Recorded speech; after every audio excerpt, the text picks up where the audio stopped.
Welcome to Weekly News Highlights. Under the patronage of His Highness Sheikh Sabah Khalid Al-Hamid Al-Sabah, the Prime Minister, the 19th Asian Handball Championship kicked off at the Sheikh Zayed Al Abdullah Complex with the participation of 13 teams. Attending the event, the Minister of Information and Minister of State for Youth Affairs, Mohammed Al-Jabri, wished success for the organizers and participating teams, and affirmed that the Kuwaiti leadership spared no effort in supporting Kuwaiti youth. Hadil Fahed has the story. The 19th Asian Cup of Handball Championship was launched in Kuwait at the new Saad Al Abdullah Complex Hall, where the tournament was held under the patronage of His Highness the Prime Minister Sheikh Sabah Khalid Al-Hamid Al-Sabah. Putting on a show like this, from start to finish, the lights, the entertainment, the people, you can tell it's something that the Kuwaitis really care about, and I think it's amazing. For us as Australians to come here to participate in such an event, we're really honored, we're really excited, and just to see the emotion and the fans and all the people coming to see it, it's just a great showing for the Kuwaiti people, and I think for the whole handball nation. It's been amazing. The championship is widely supported, as this championship is the first of its kind after the ending of the sports suspension from Kuwait. Asian Men Handball Championship 2020, and we will see the Kuwait national team play with Iraq, and we will Kuwait, inshallah, we win. Best of wishes for the success of the Asian Championship in Kuwait, with a sporting optimism in the blue team presenting a level worthy of the reputation of Kuwaiti sport, and hope to return crowning from the Asian Gates.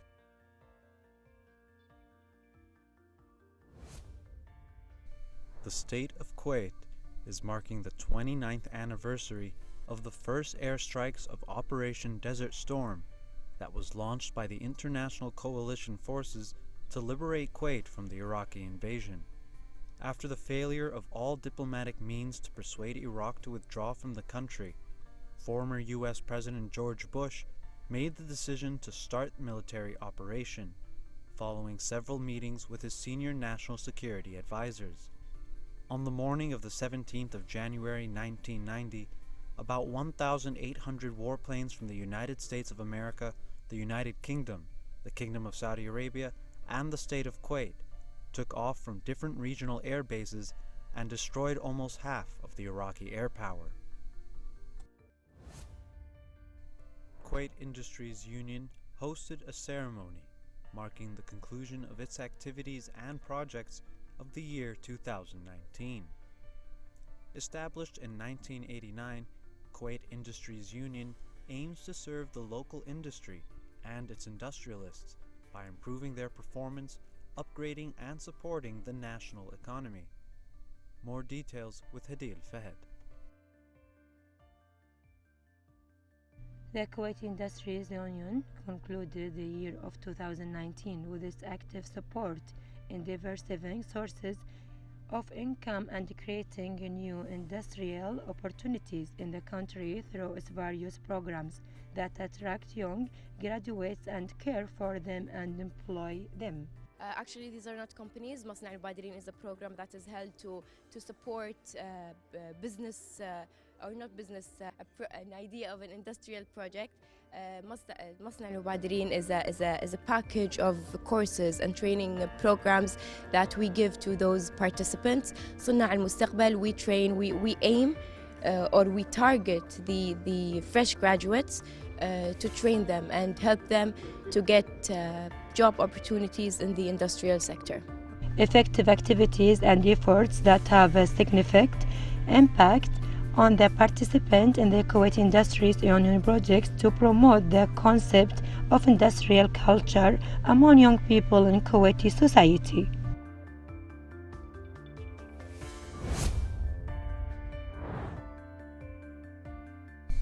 Israeli police stormed Jerusalem's Al-Aqsa Mosque compound and assaulted Palestinian Muslim worshippers. According to sources, police opened fire towards the worshippers after they rallied at the mosque compound following the morning prayer, chanting slogans slamming Israeli intrusions onto the site. Israeli authorities escalated the situation at Al-Aqsa and tried to close the gate of the holy site, and atrociously beat, arrested, and threatened the Palestinian worshippers. The incident came a day after Hamas called for Palestinians to protest against the Israeli violations at religious sites in Jerusalem and the West Bank, by performing Friday prayers in Al-Aqsa Mosque, the Ibrahimi Mosque, along with other mosques in the West Bank and Gaza.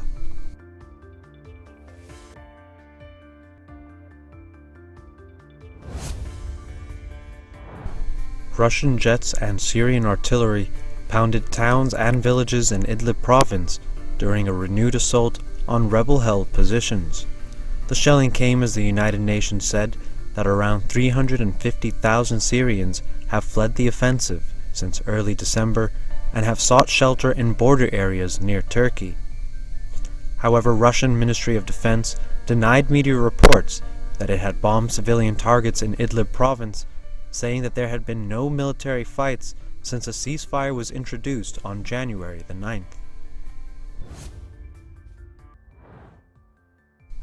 Under the patronage of His Highness the Emir, Sheikh Sabah Al-Ahmed Al-Jaber Sabah, the second edition of the Kuwait Aviation Show 2020 concludes. The event was organized by the Directorate General of Civil Aviation from the 15th to the 18th of January 2020 at the Kuwait International Airport. More with Yusuf Salim. Crowds witness a 4-day event of colorful skies from several performances done by the latest aircraft fleet personnel. The event is patronized by His Highness the Emir Sheikh Sabah Al-Ahmed Al-Jaber Al-Sabah, with the contribution of many executives and officials from both the private and public sectors. We're participating this year in the air show, which was phenomenal this year. The organization was excellent. I'd like to take a minute now to thank the organizers for this beautiful show. Personally, I feel ACK has benefited a lot from their booth this year in the exhibit, because most of the visitors either have potential students who might be interested in the School of Aviation, or fresh graduates who are still not sure what to do or where to enroll for college. So we had many potential students, we're hoping, that would want to sign up now or in the future. We are very glad to be in Kuwait today. It's the last day, actually, unfortunately, of this show. It was a great event. We would like to thank all organizers and all Kuwaiti authorities who gave us this opportunity to be here today and to present our products and our cutting-edge technologies here. The Kuwait Aviation Show aims to achieve one of many pillars by transforming Kuwait into a regional center that connects both East and West by developing the aviation infrastructure, and is considered one of the biggest international exhibitions dedicated to aviation and air travel services. The event features over 200 exhibitors from various countries, over 70 aircrafts on display, as well as thousands of visitors and aircraft enthusiasts. Standard & Poor's, or S&P, kept the state of Kuwait's credit rating at AA with stable outlook. The S&P released a report about the credit rating of the state of Kuwait regarding rationale behind the rating, and said Kuwait's economy remained dependent on oil, which accounts for 90% of exports, expecting muted economic growth given a recent OPEC Plus decision to extend the oil cut production agreement until 2020. In addition to ongoing regional geopolitical tensions. S&P also said that the state of Kuwait has substantial savings of over 400% of gross domestic product, or GDP, accumulated within the Sovereign Wealth Fund. It forecasts that Kuwait's net general government asset position to reach 420% of GDP by the end of 2019. Considered the highest ratio of all rated sovereigns. Meanwhile, it said that the Kuwaiti currency, the dinar, would remain pegged to a US dollar-dominated currency basket.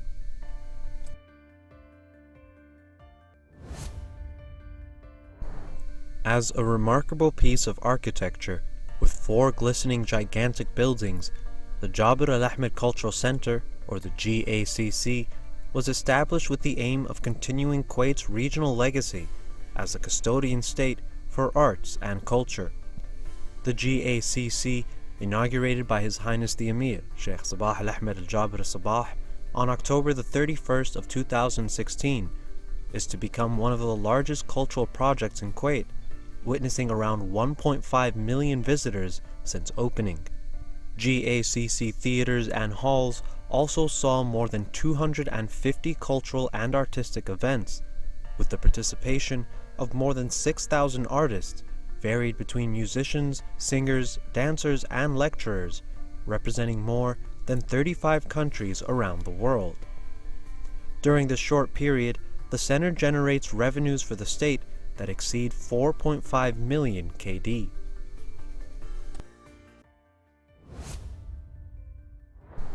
The state of Kuwait continued its humanitarian efforts and activities this week through the aid of Syrian and Yemeni refugees, reflecting the importance of providing timely, safe, sustainable, and unimpeded humanitarian assistance. In the medical sphere, Kuwait's El Shifa medical team conducted surgeries to treat orthopedic injuries, paralysis, burns, urology diseases, and tumors for Syrian refugees in Sevgi Hospital in Rahnali, South Turkey. On the other hand, Kuwait's El Najd Charitable Society continued the Warmth and Peace campaign, which was launched last week to help Syrian refugees in the city of Sanliurfa in southern Turkey. The campaign's head, Umar Al-Thuwaini, said that the society distributed urgent aid that benefited more than 2,000 Syrian refugees in Turkey, stressing that this urgent relief comes within the framework of the efforts exerted by the society to alleviate the suffering of the Syrian refugees, especially in the winter season. As for other parts of the world, the first representative of the Yemeni Socotra government, Raid al-Juraybi, inaugurated a project to distribute food baskets to the people of Arhin region, which 40 families benefited from, with the support of the Kuwaiti Women Giving Humanitarian Team by Sheikh Abdullah Al-Nouri Charitable Society.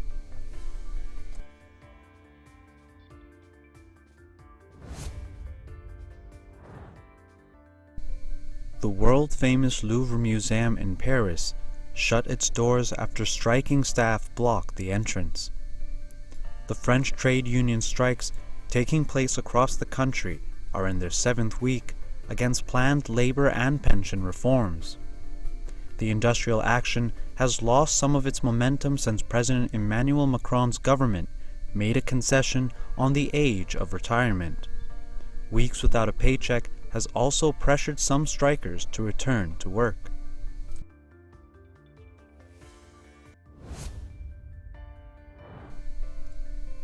Minister of Information and Minister of State for Youth Affairs, Mohammed Nasser Al-Jabri, affirmed that El Qurain Cultural Festival has been a main cultural event showcasing outstanding cultural and artistic works and talents. The remarks came during a ceremony held at Abdul Hussein Abdul Ridha Theatre in honor of a number of Kuwaiti artists, as well as the renowned Kuwaiti poet Abdul Aziz Al-Babtain, who was chosen as the main figure of this year's edition. Najla Sadiq has the story.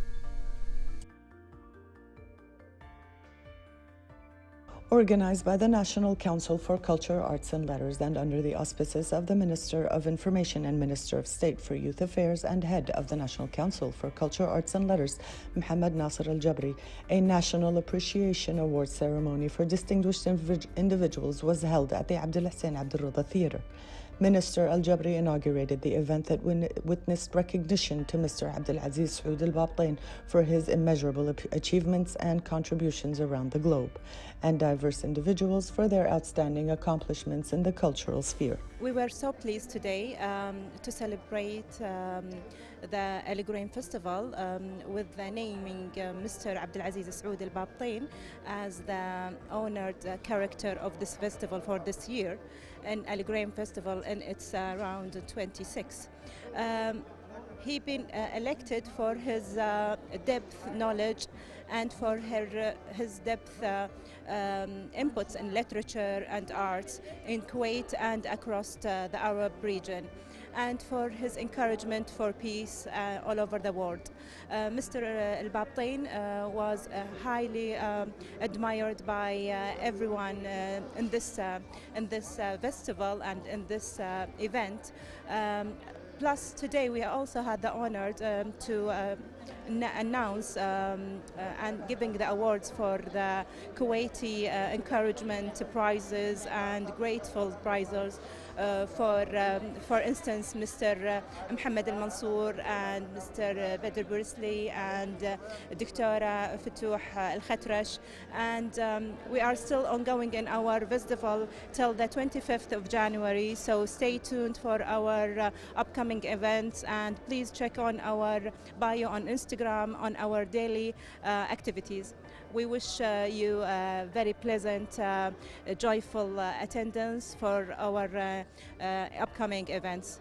The awards ceremony experienced impressive full house attendance at the theater, where senior members of the council, participants, volunteer organizers, and awards recipients of cultural professions gathered to recognize the valued importance and imprints of talented and gifted individuals in the many diverse fields of culture.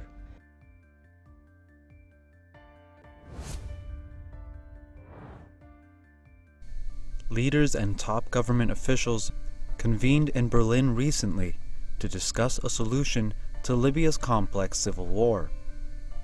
Special Representative of Secretary General Qasem Salami seemed hopeful before the official launch of the summit, sponsored by German Chancellor Angela Merkel jointly with the United Nations. Salami's statement suggested that he is positive the Berlin summit has an opportunity to relaunch the Libyan solution, which can start with a step as small as stabilizing the truce and turning it into a ceasefire by forming a security committee that includes the Government of National Accord and the Libyan National Army officers. According to the German government, the event will involve several countries, namely Egypt, France, Germany, Russia, Turkey, UAE, the UK, the US, and Congo, as well as organizations such as the United Nations, the European Union, the African Union, and the Arab League.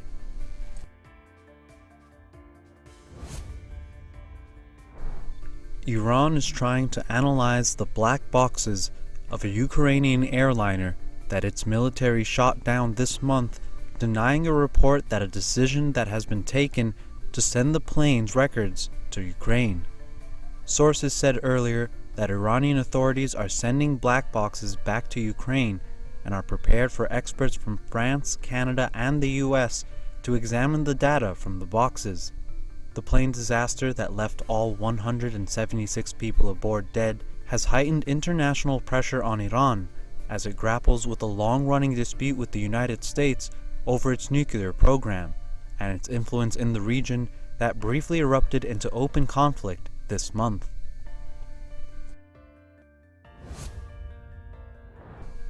The 6th Joint Gulf Council Countries Antiques Exhibition was organized by the National Council for Culture, Arts, and Letters in part of the Al Qurain 26th Annual Cultural Festival.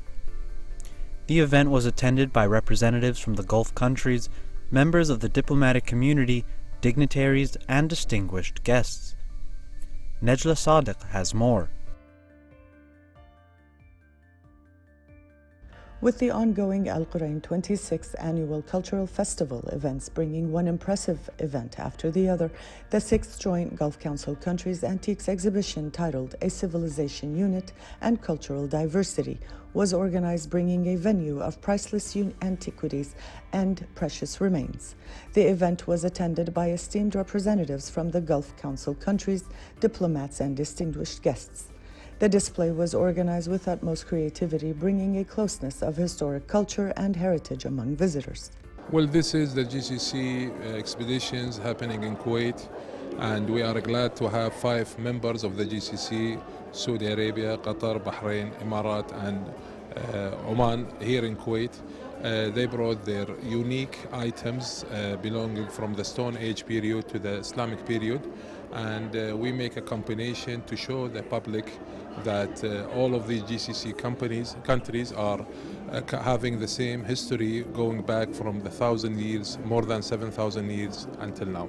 This is my first time coming to this museum. We normally go to the Modern Museum, but what I see here, I'm impressed that the 6 countries came together to do this collection. And when I look at it, it also reflects some similarities of the African culture here. I see some pots, I see some clay pots, I see some stone during the Stone Age, some objects which are done how we used to whether for drinking water, for cooking, and for putting some when we cook our porridge which we have. So there is a lot of similarities. It really shows that we are one culture, all of us in our diversity we are one as well. So I'm really impressed. I think I will come again when after this exhibition, just to come and look at it thoroughly again. The event, a civilization unit and cultural diversity exhibition, one within the activities of the Al Qurain 26th Annual Cultural Festival, truly provided a valued experience and platform to engage and enjoy the depth of historic remains. Visitors expressed endless interest and enthusiasm for this most informative and culturally interactive event.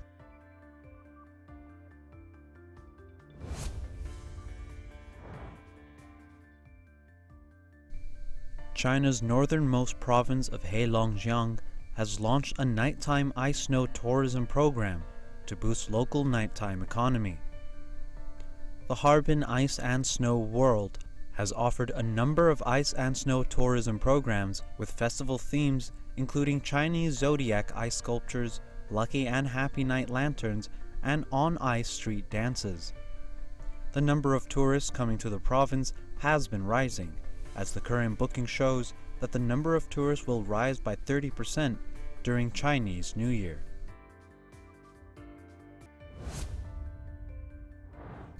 In Nigeria, a fire on a pipeline owned by a state oil company in the commercial capital Lagos killed 3 people. The blaze broke out in the southwestern city and resulted in 3 dead bodies at the scene. The fire burned nearby houses and vehicles. Director General of Lagos State Emergency Management Agency said his teams were told that some undesirable elements vandalized the pipeline. Accordingly, it was not immediately clear what impact the pipeline fire would have on the operations of the Nigerian National Petroleum Corporation.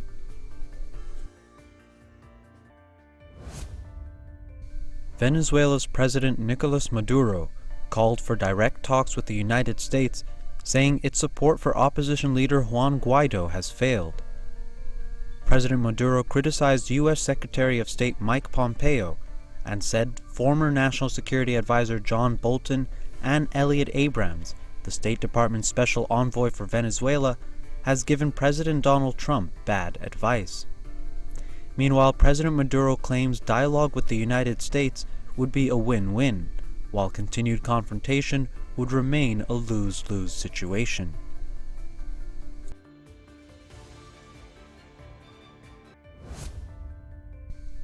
New avalanches falling on a popular trekking route in Nepal forced rescuers to search for 4 South Korean trekkers and 3 Nepali guides who were believed to have been swept by a snowslide.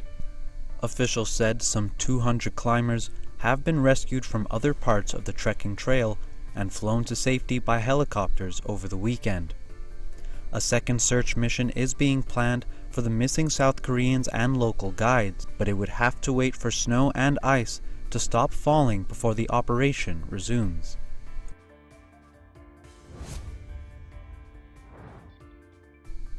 Fire and state officials in Czech Republic said a fire in a home for people with disabilities killed 8 people and injured 30 in the northwest part of the country. Police said the home had 35 residents, adding that 8 residents died and 27 were injured. One police officer and 3 of the home staff were also injured. Mayor Jitka Gavtunova assured that fire safety measures were in place at the time of the blaze, and new fire doors had been installed in the building 2 months ago. The police said that the cause of the fire was not yet known.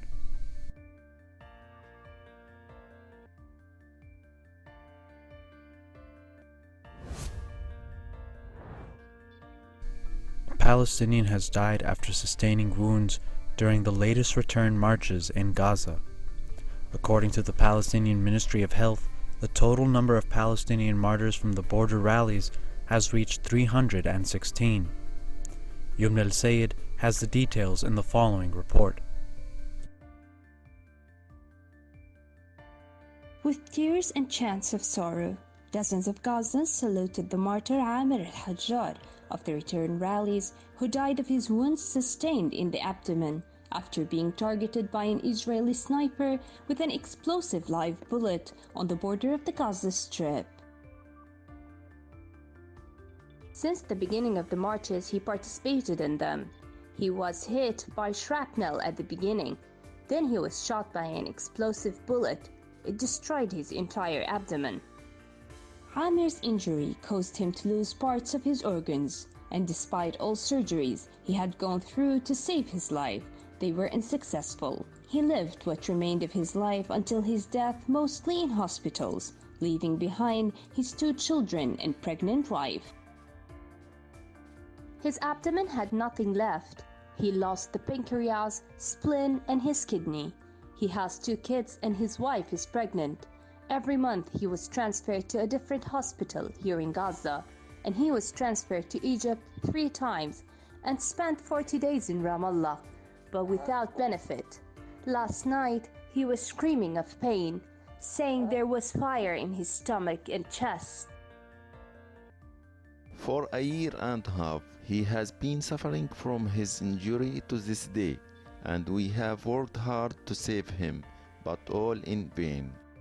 Since the launch of the Marches of Return on March 30th, 2018, in the eastern Gaza Strip, 273 civilians were martyred, 17,021 injuries reached hospitals, including 3,467 children and 1,111 women, as a result of the direct targeting by the occupation forces aimed at the bodies of the participants in the Marches of Return. Libya's internationally recognized premier, Fayez al-Sarraj, said Libya will face a catastrophic situation unless foreign powers put pressure on eastern-based commander Khalifa Haftar to lift a blockade of oil fields that has cut output to almost zero. Al-Sarraj said he rejects Eastern demands to link a reopening of oil ports to a new distribution of oil revenues among Libyans, saying such income was in any case meant to benefit the entire country. Since Friday, Haftar's forces have closed Libya's major oil ports in a power play as European and Arab powers, along with the United States, were meeting with his supporters in Berlin to push him to halt a campaign to capture the capital, Tripoli.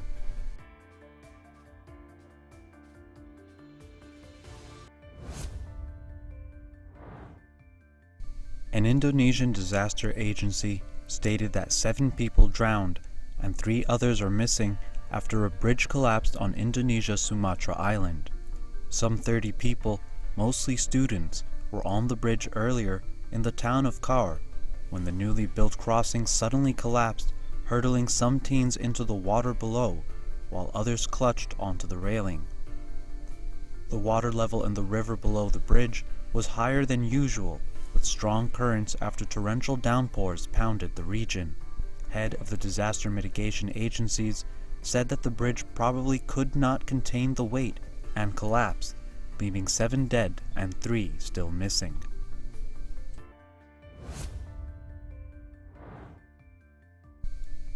The U.S. Senate is preparing to hear opening arguments in an impeachment trial that could remove President Donald Trump from the presidency. For only the 3rd time in history, prosecutors sent by the House of Representatives will rise on the Senate floor to charge the president with high crimes and misdemeanors and declared that he must be turned out of the White House. Earlier, President Trump was impeached on 2 charges in the House for abuse of power and obstruction of Congress, relating to accusations that he threatened U.S. national security with his conduct towards Ukraine. However, as his Senate trial got underway, President Trump received a powerful boost of support from Majority Leader Mitch McConnell, who unveiled a resolution designed to move the trial forward with unanticipated speed.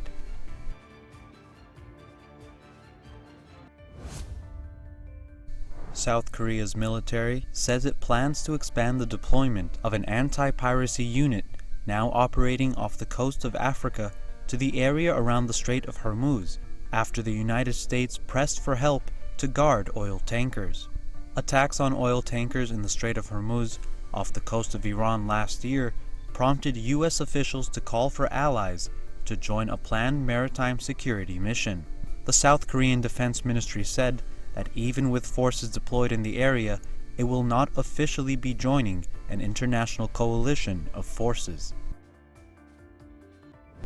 That's it for tonight. Join us again next week for more weekly news highlights.